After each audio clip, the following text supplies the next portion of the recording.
Hello and welcome in. Please do not leave your luggage unattended on the station.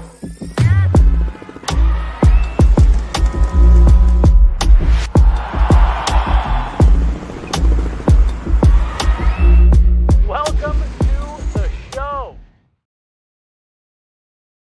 Hello, everybody, and welcome in to the third episode of the official Colorado Eagles podcast. I'm Meghan Angley, joined again by Jesse Montano. We're credentialed reporters covering the Colorado Avalanche and the Colorado Eagles, and we are so excited because in this week's episode, we start to get to dig into games, finally. Yeah. That was a weird way of saying it, but opening weekend was against the Calgary Wranglers, and the Eagles swept that series, and there were some exciting storylines that emerged from there.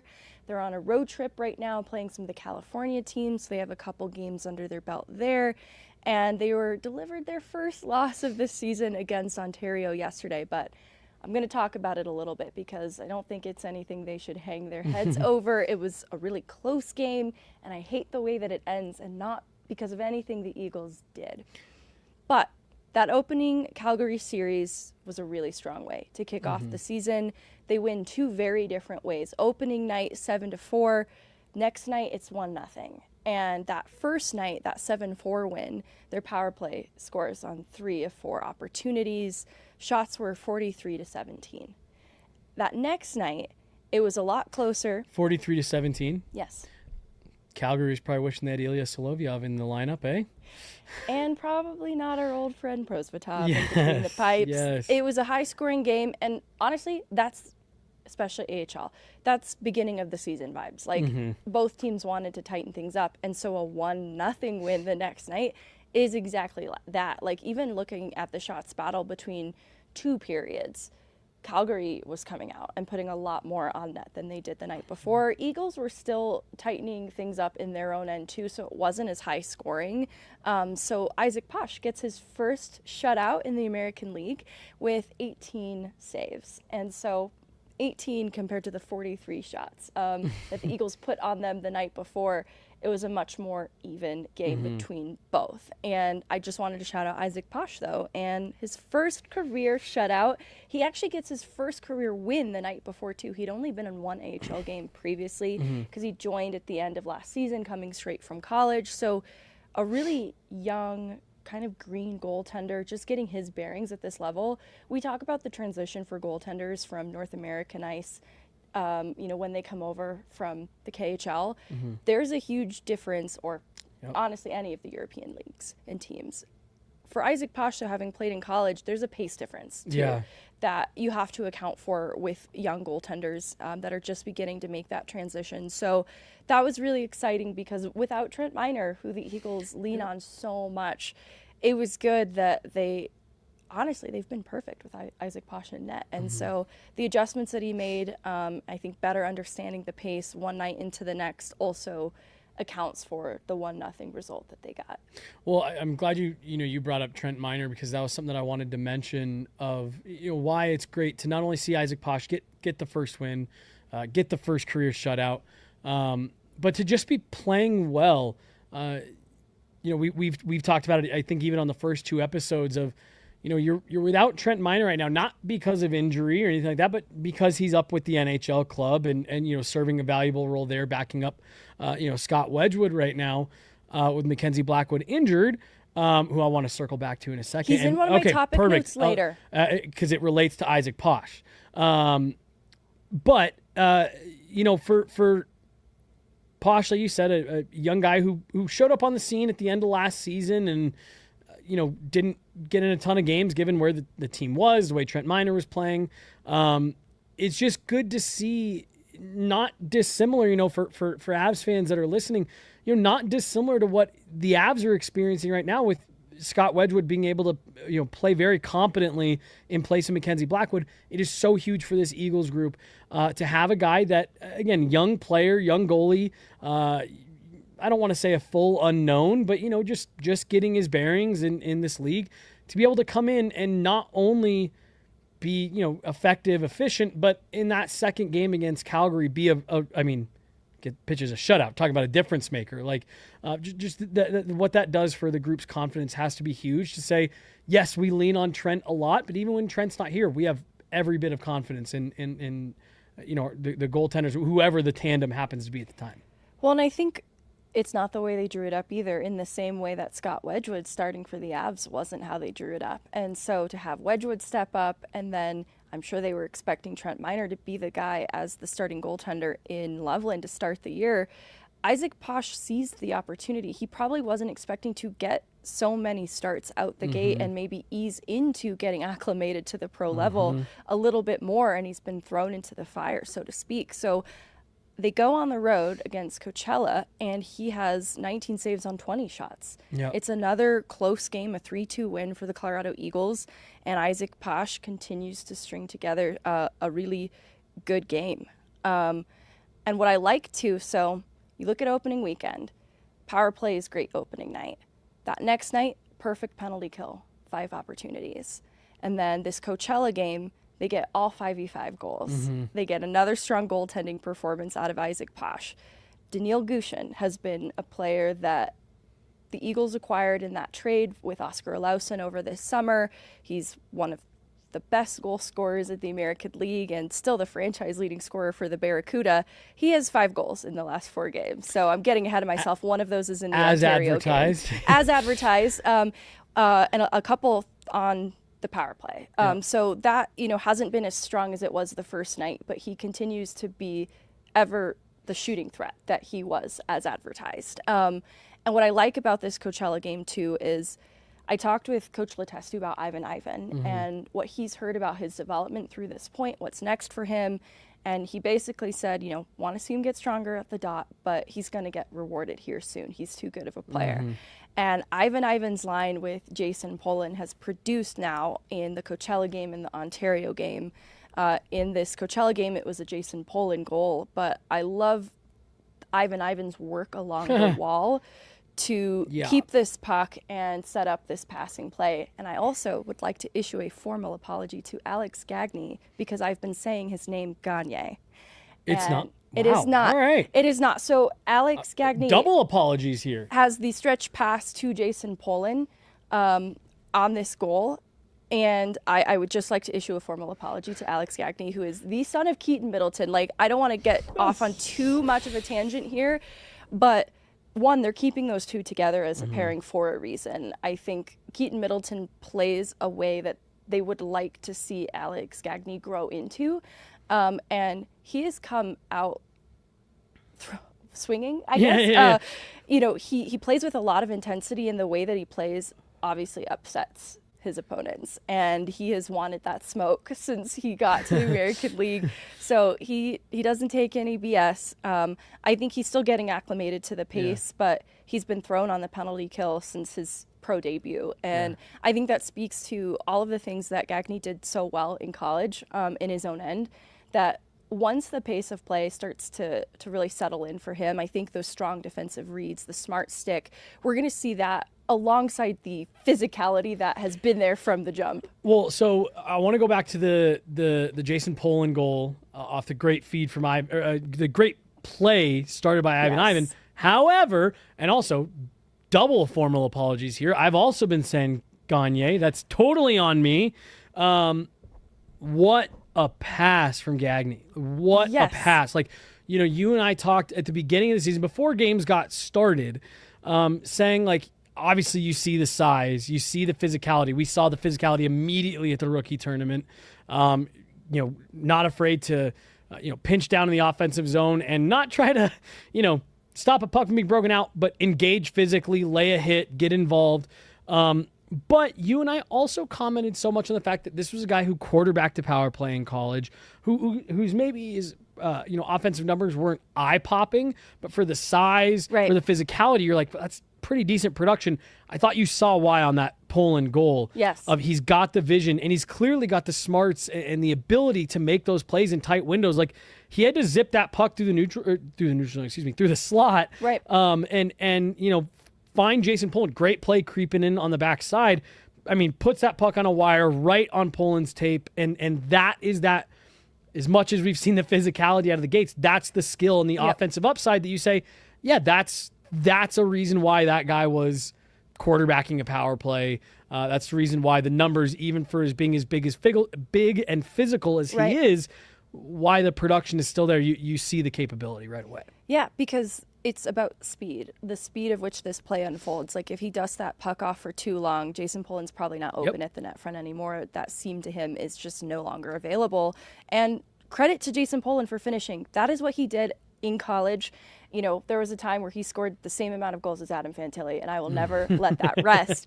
And, you know, for Jayson Polin, though, like getting the goal scoring to translate at the next level, it's been a growing experience for him. So just really excited to see him get rewarded for a strength of his game, something that he does best. And I like, too, so this next game against Ontario, they keep Polin and Ivan together for a very good reason. They add Chase Bradley there.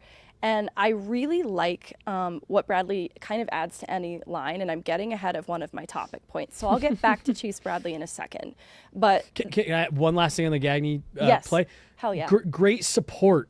For Ivan did a lot of hard work on that play, and again, just a hockey smarts play to get himself in a position where he can support that play, find a loose puck. Again, maybe for a young defenseman, the instinct would be hang back in case that puck. Like no, being aggressive, going in there and providing the support that Ivan needed to make sure that the Eagles came out with that puck and then to make a play on it immediately. I just wanted to add in that last little bit of smarts creeping down a little bit just to give Ivan an extra option there.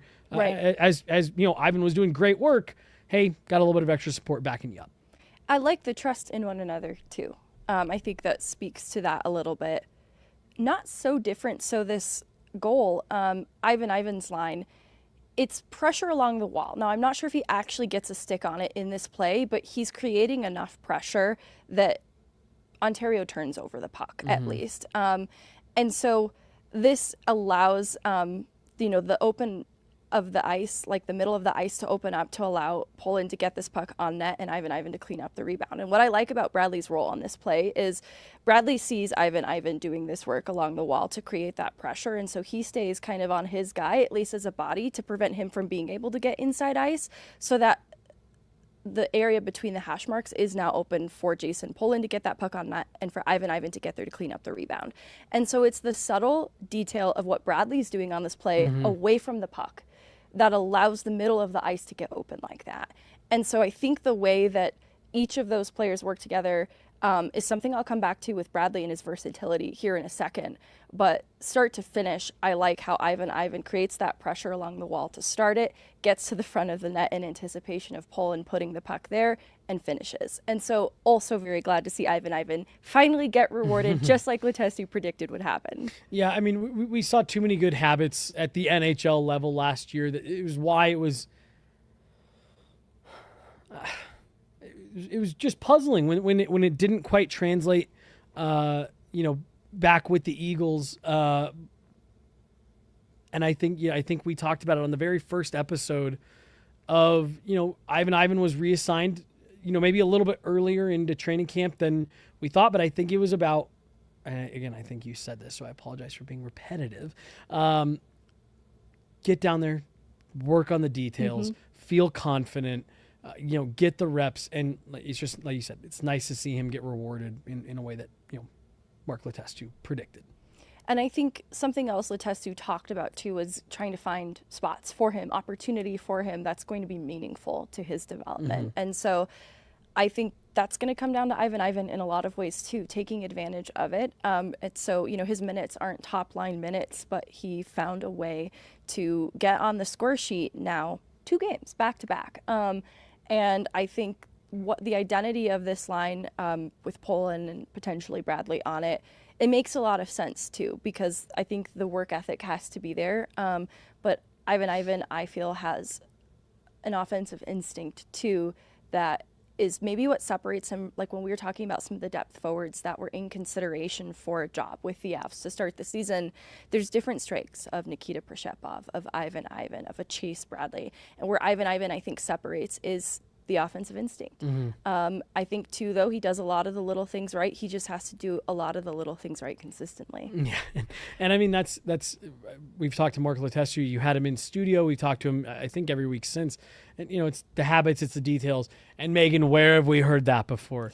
Jared Bednar. Yeah, it's so Jared Bednar. And honestly, like Ivan had that great preseason game, doing very Jared Bednar things, and he still gets reassigned back to the Eagles. And I think it's because Jared Bednar wants him to get meaningful situations in hockey and sees that opportunity at the American League level, and string that together more consistently. So to pull the view back for a second, though, the Eagles fall 3-2 against Ontario. They had a 2-1 lead going into the third period, and they run into some penalty trouble. They had 2 power play goals against, but 8 total kills. So I'm not like criticizing the penalty kill. I still think it's one of the strengths of this team, and that will just continue to be true as we get into the season. It was Kyle Kaiser's debut in net for the Colorado Eagles, and Riley Connors made his AHL debut. He's the one that can take the face-offs on either side. Yes, fix the stick. yes. I've liked him. He's been at 2 dev camps for the Avs the past 2 summers, and it's not just because his last name is Connors, but he's got a little bit of jump, like Logan O'Connor. And he comes from St. Louis, came up through Yale and joined the Grizzlies at the end of last season. And, he's maybe an undersized player, but he has a lot of energy in his game. He's a workhorse in that way. So I was excited to see him make his Eagles debut in this game. The way this game ends, though, the penalty trouble creeps in late. And what I hate is it's a really close game. And someone takes a run at Wyatt Aamodt, and Tristan Nielsen and TJ Tynan are on the ice, and they take issue with this immediately. And the way that this gets called, though, is basically the Eagles end up shorthanded. I just didn't agree with that. If anything, I thought it should have been level when it's all said and done. So I hate that in this game, in the dying minutes, when they are trying to find that one goal, right? They don't really have an opportunity to do so because they're on the kill, and I just don't necessarily agree with it. I think it was an otherwise well-officiated game, but someone clearly took a run at Wyatt Aamodt. I don't know if you were watching that crazy Bronco game this weekend. Sean Payton, after the game, said, I can't criticize the refs, but I can disagree with them. And I thought that was a very diplomatic way of putting that, because that is the case sometimes where it's like, look, I'm not going to tell you that you did, a bad job. I'm going to tell you I think you were wrong. I didn't love it. And so the thing is, I actually thought they made reasonable calls otherwise. Was it an instigator? What was the extra? Do you know? Like what actually worked out? They to be didn't like actually call anything to Wyatt Aamodt. Okay, they didn't see that as okay. a All right. penalty. Okay. Yeah. See, and that's where It's like, okay, but TJ Tynan, well, he kind of wants the smoke all the time too. Yeah. But Tynan and Nielsen aren't fighting for no reason. They're not just doing that for no reason. There's a thing that happens that causes them to act this way. Yeah.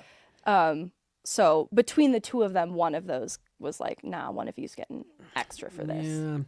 Yeah, I'm with you. Like I said, I won't go too far, down the rabbit hole, but I'm with you too. Like it's a close game. Yeah. The Eagles are still 3-1-0 on the season, and you look at this one and you're like, all right, the context of the game. Well, It's not great that they run into the discipline trouble late in this game, and that's sort of where they lose their grasp on it. So, I think if I had to guess, the Eagles are probably not making any excuses for how this game ends, and it's going into a learning lesson, and they're already looking ahead at the next series coming up. They're going to be in San Diego on Wednesday. Well, in great city. Meghan, again, not to always be, trying to equate back, but I thought Mark Letestu, not this past week when we talked to him, but the week before, and you had asked him about being around Jared Bednar and being in the organization, and just how different is it? How much are you in communication with him, et cetera, et cetera. And so that's why I wanted to draw just another quick parallel here, because I'm sure 4 games into the season, Mark Letestu probably feels similarly to how Jared Bednar does, of process over results right now. How do you play? How do you respond in those late game situations when maybe you don't agree with the call? How do you respond being down a man when late when you're trying to tie a game? I'm sure there are little things that Mark Letestu can take out of that game as, hey, here's some lessons, but these are really valuable lessons for us to learn. Or hey, here's something that I really liked that we did. Despite having our back against the wall, despite, getting a call maybe that we didn't agree with, I like the way we responded. 4 games into the season, I'm more than okay saying, let's look at the process more so than we're looking at the result. Yeah, and I think, this is Daniil Gushin gets a power play goal in this game. So I think there's an excitement of this addition to the group and this continuation of success on the man advantage that there's still positives to take from it. Right. Before we get into our topic notes where we can dig into some of that a little more, I just wanted to do some housekeeping with some of the injury updates that we're aware of. The exciting one off the top is Sean Behrens has returned to play after he had the ACL injury last year at the start of camp. It should have been his first year pro. And then out of preseason, the final preseason game for the Avs, he gets a little banged up and he calls it a hiccup. Can I just want to interject real fast because I tweeted last week about so good to see Sean Behrens out here. And I said it's huge for him and it's huge for the organization. And I had a tweeter reply saying, why is this huge for him and the organization? I saw it and I was so mad, Jesse. So I want to address it right here. I want to address it right here on the show.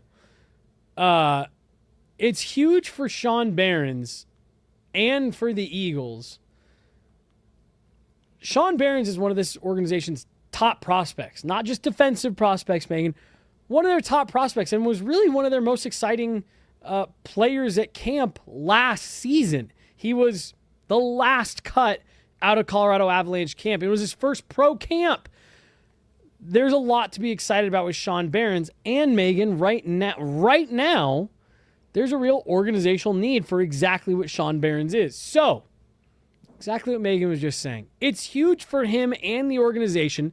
He's one of the organization's top prospects, one of the most valuable players to the Eagles.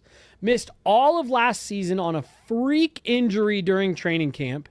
And then as Meghan was just saying, during the last preseason game, which was a reward for his good camp, getting called up to play in that game, suffers an injury that we didn't know where it was falling right away. So it is outstanding for Sean Behrens, the Colorado Eagles, and Meghan, the Colorado Avalanche, to have him back playing games that mean something and being able to continue seeing him on a development path. It's huge for an organization that has high hopes for Sean Behrens. Yeah, high second round pick, and you talk about the cupboards are bare.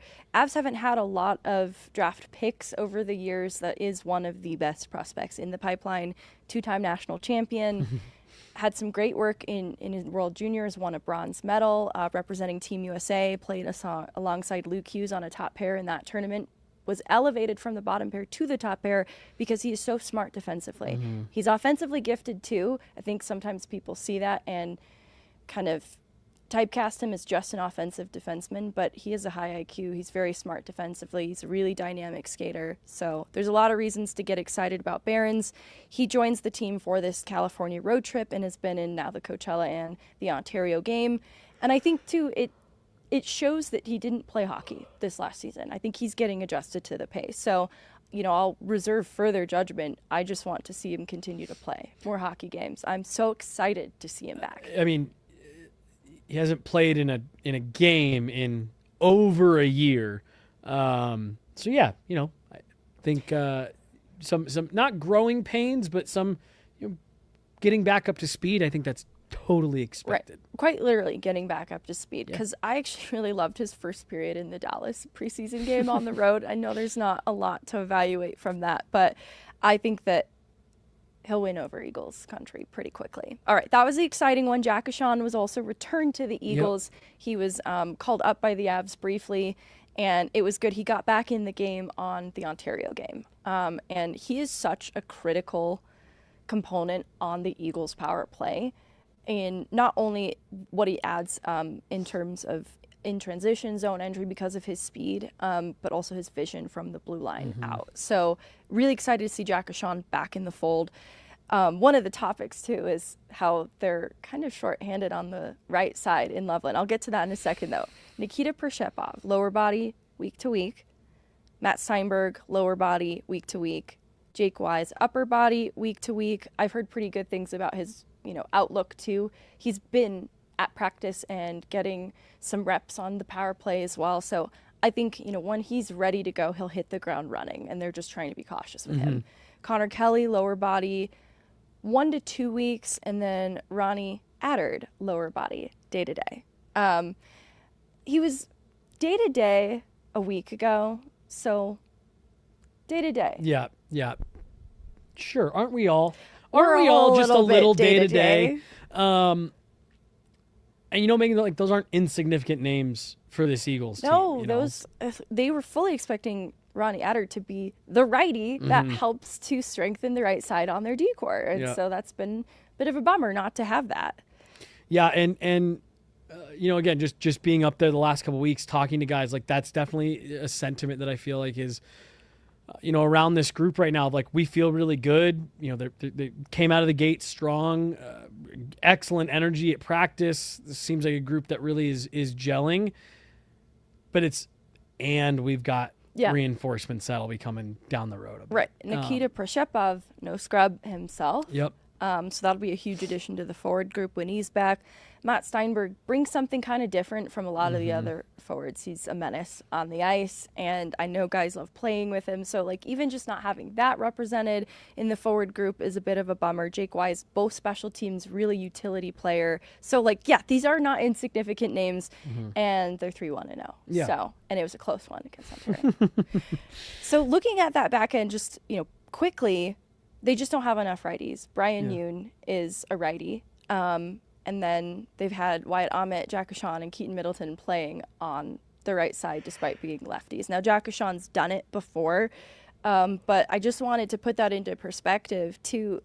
When guys are playing more to their strengths in their roles, this is only going to get better from here. We've talked a lot about, and especially with the players, about what sort of challenges it presents to have players not playing on their strong side. Well, and Meghan, you and I talk a lot of hockey with each other. Do we? So I get confused on conversations that we had on podcasts, Right. which podcast, or what were we just, were we just talking?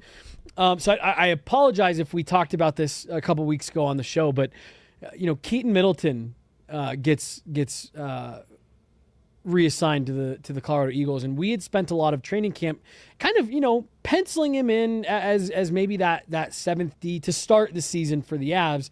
An injury has already cropped up. He worked his way into the lineup already, but he gets reassigned, and maybe it was a little surprising at first, but I think when you see what Keaton Middleton means to this team, and really, Meghan, what a big boost he is to that back end, given all the injuries they're dealing with.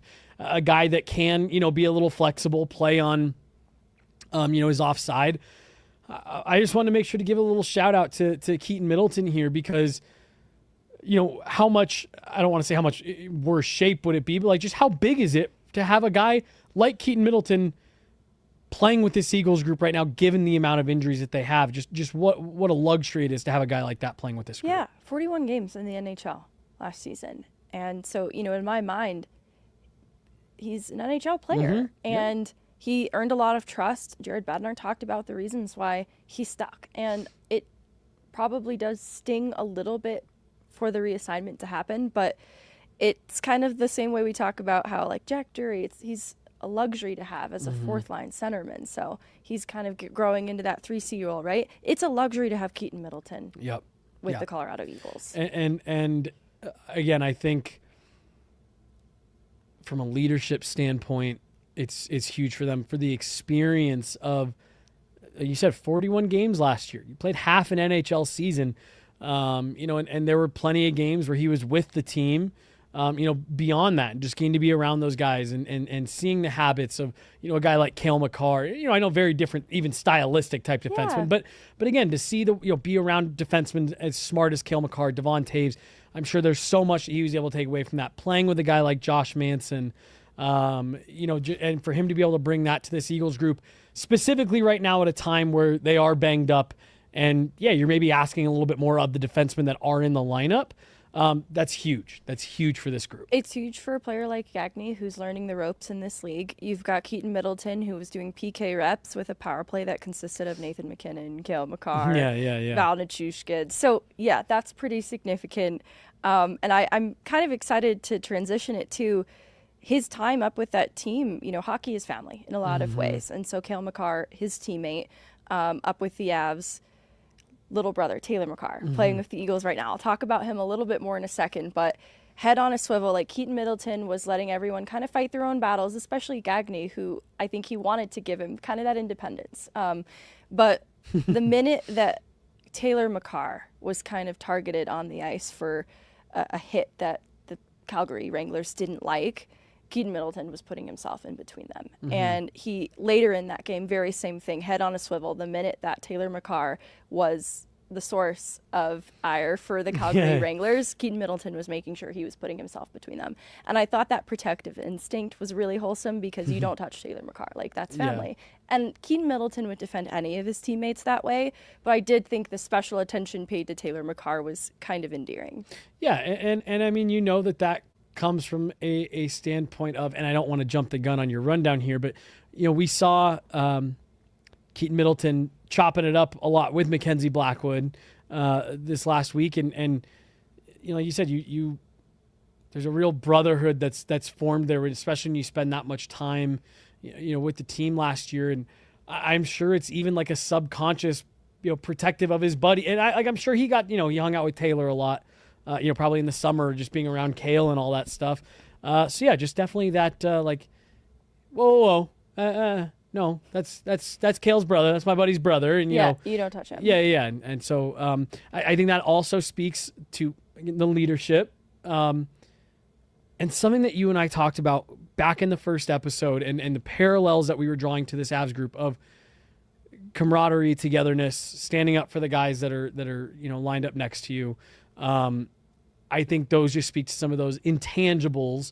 I know it's a word we throw around a lot in the hockey space, but that, you know, Keaton Middleton brings, that just, hey, you know, if you've got the opportunity to have him with the Eagles right now, you know, that's huge to have him. I don't want to say contributing in that way, but setting the example, setting the tone in that way. You know what? This is the perfect opportunity to introduce the Jayson Megna interview, because he talks a little bit about what he does as a leader to help bring new faces into the fold, but also how it's everybody. It's a job that is assigned to everybody to bring new players into the fold and make them feel at home. And so I think, you know, Jayson Megna is the embodiment of leadership. That was my huge takeaway from the opening weekend series too, is Jayson Megna was papering over mistakes, and he, you know, he's looking out for everyone on the ice to ensure that, you know, even if a mistake gets made, he's not dwelling on it. He's just quickly there as if it never happened. And I think that's a true leader. But also, I think across the board, the unity of this group and sticking up for each other when some of these games have turned a little bit emotional, a little bit passionate.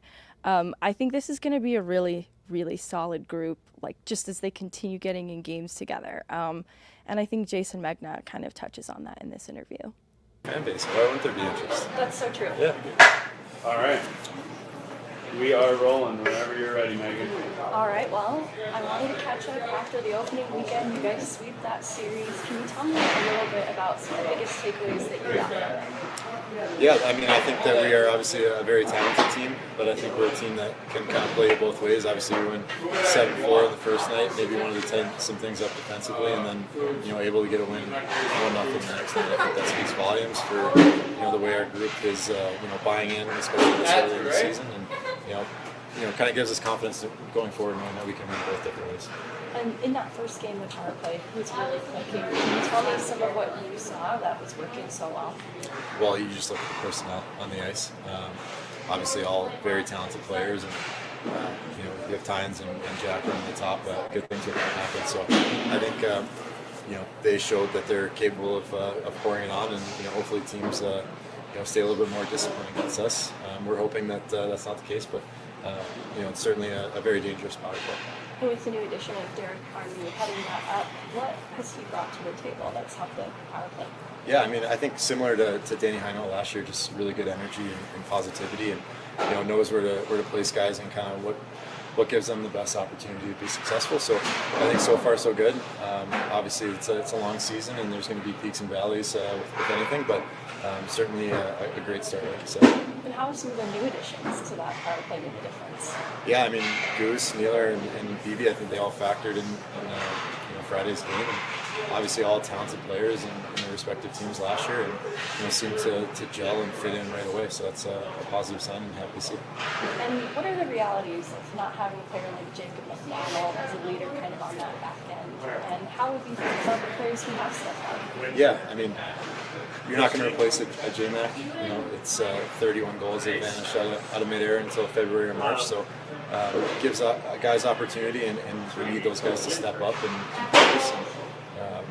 Like you said, it's a development league, and it gives guys a chance to maybe play a position that they haven't or take on a role that they haven't in the past. So I think there's opportunity for growth, but you're certainly not going to replace a J-Mac back end. Something Tester talked about after the weekend was the importance of special teams. Penalty kills great second, great first night. What is the key to just strengthening 5-on-5 play?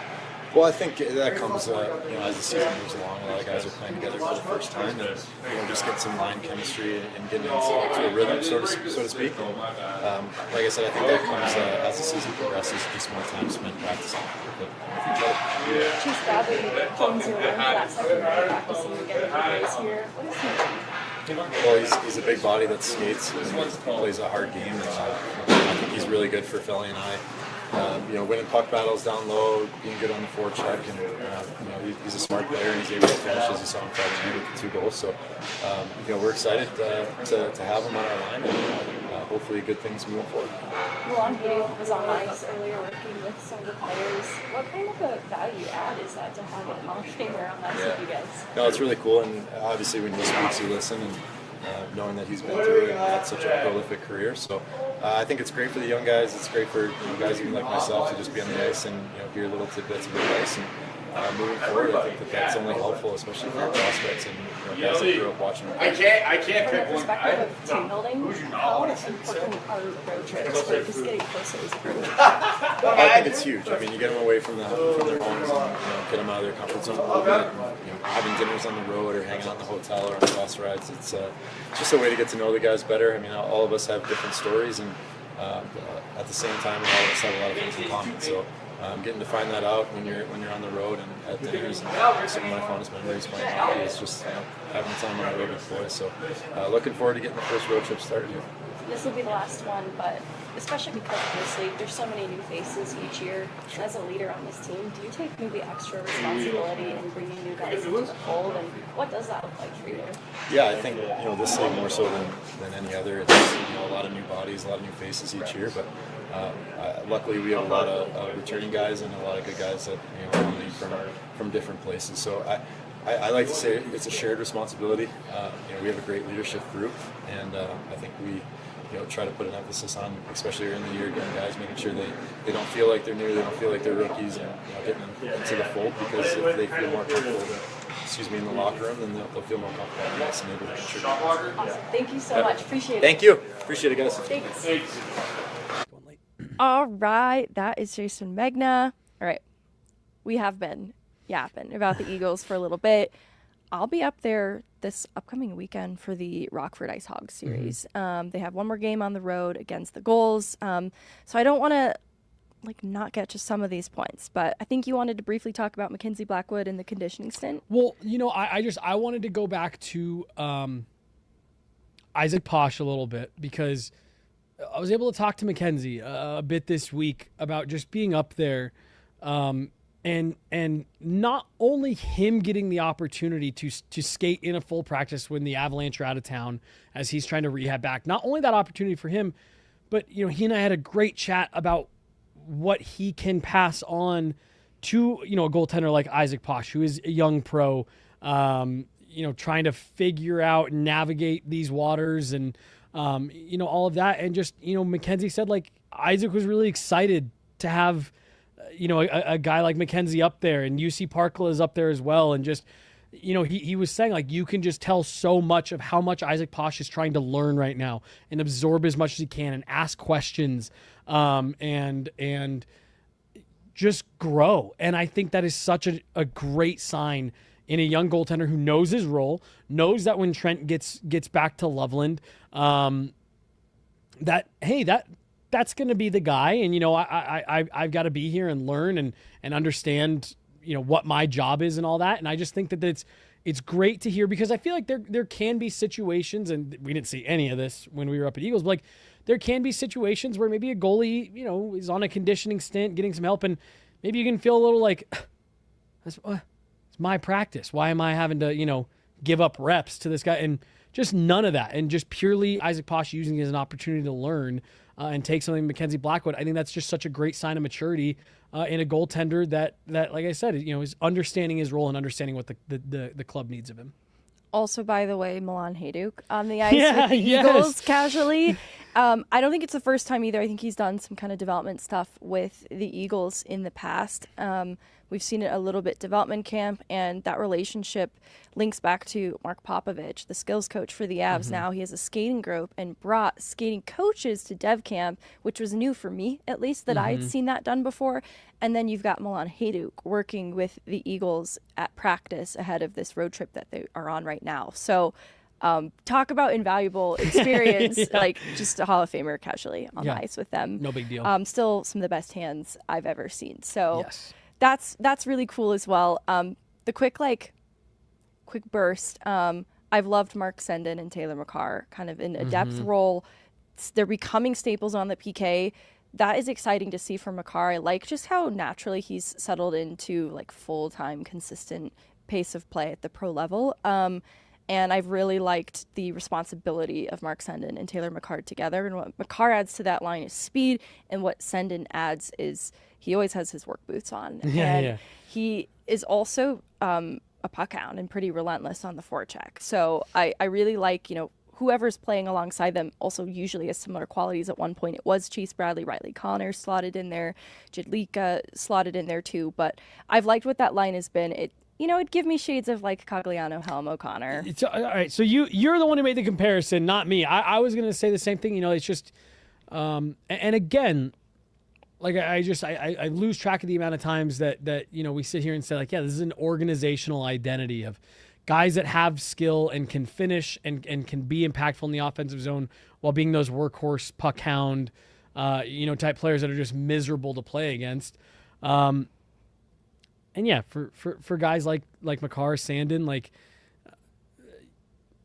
you want to see that, because that's what's going to get them those, potential looks for call-ups and it's just what's going to be continuing to make this team so hard to play against. All right, last thing, it'll end with our interview with Chase Bradley. Yeah. And I just wanted to kind of correct something. My mistake is I have not invested in Chase Bradley stock early enough. Ooh, all right. And so I'm getting in on Chase Bradley stock now because I think I'm late to the game in appreciating things about him that I should have appreciated sooner. Letestu says this is a guy who can play anywhere in the lineup. And usually when you hear that a guy's versatile, it's like saying a girl has a really great personality when you're trying to talk about her. Nice guy, works hard, loves the game. Right. Oh, he's very versatile. Yeah. I mean this, though. I mean this so legitimately in the best way. Yeah. No, this girl really has a great personality. Like, she really does. Oh, she's beautiful, by the way, too. No, Chase Bradley's versatile. He's got the speed to keep up with guys like Makar when they're on a line together. And he uses that speed to jump on loose pucks. And he works hard to knock them loose with a heavy forecheck. Like, he does a lot of the right things. So he's a both special teams kind of guy, making a difference on the kill as well. And so I'm investing in the Chase Bradley stock, like, I was maybe a little bit low on him in the past. I wasn't sure how he separated at this level from other guys who do a lot of the right things. And I think that, he was a second line winger in college. And I saw him in more of a depth role, in his first couple years pro. Like, he's in his second year pro now. And it wasn't until the end of last year that I think the game that he played in college was starting to translate to the game he's playing now in the American League. And that's where I want to be at with Chase Bradley is I think he's got the versatility to play with the high skill guys while doing the right things. And that is going to be maybe how he separates from this point out. I don't know, what the ceiling is, what the future is. Right. He makes his NHL debut last season. I think that is a reward for that identity in college starting to really click here at the American League level. So We'll hear from Chase Bradley himself, but I wanted to shout that out too because I was a little too late to the game in appreciating So him. you heard it here. In October, Meghan is bye on Chase Bradley. Stocks. BUY. That sounded like an NSYNC waving him out the door reference, but no, that was it was more of a Mad Money. Nah, we're locking Bye, in. bye. I'm locked in on Sean Behrens too, Yeah. by the way. Like, it's Sean Behrens' time. I mean, Meghan, you make sure to call out 2-time national champion every time. I don't think anyone was anywhere confused on if you were in on Sean Behrens You or guys not. know he won 2 national titles. All right. Chase Wrap Bradley. it up with Chase Bradley? Yep. All right. Bring it in.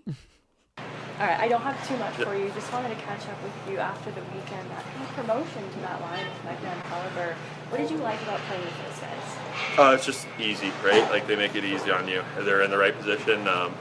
Lots of talk out there, and it's just fun to play with. Well, Testy said you could play anywhere in the lineup. Can you tell me about your versatility a little bit? I mean, I think I just keep it pretty simple, which is a benefit for me. Whether you need me to forecheck or just stand in front of the net, get to the dirty areas, kind of make it easier on my line mates. I think that opens up a lot for them, and yeah.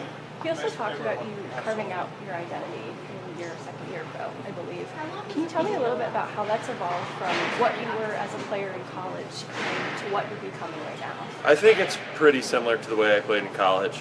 Just kind of being in your face, physical all over the ice, playing both sides of the puck, just being an impact offensively and defensively on the kill, whatever he needs from me. Like, I think being able to do that is a benefit for sure. I wonder too, like with physicality in college, it definitely exists. But I feel like it's next level when you get to this league. I've wondered if there's a learning curve. Like, what is the appropriate amount of physicality? A little bit. Obviously, it's a longer season. Whether it's getting ready off the ice before games or the recovery side of things, just being smart about it, right? Obviously, it's tiring running around out there hitting guys, but I think it's really necessary, and it can help turn the tide of a game. So I kind of focus on that. That second night penalty kill was really great against Calgary. What are you seeing that's working so well anyway? Just like our pressure, everybody's kind of in the right areas. I think we're all working as one unit, working together, so it makes it easier to do your job and easier on the other guy. And just getting those clears and just doing everything the right way. All right, that was Chase Bradley. And that was the 3rd episode of the official Colorado Eagles podcast. Look, they'll be playing in San Diego, seeing old friend Matthew Phillips, kind of miss him. But good luck, King. He had a really good camp with Anaheim. I'm really surprised they re-signed him. But anyways, he already has a goal and 2 assists in 3 games. So he's doing really well with the goals. So that'll be a fun reunion. And then the Eagles are back home against the Rockford Ice Hogs this upcoming weekend. And I will be there. And just as a reminder, I'm Meghan Angley. This is Jesse Montano. And this is the official podcast of the Colorado Eagles.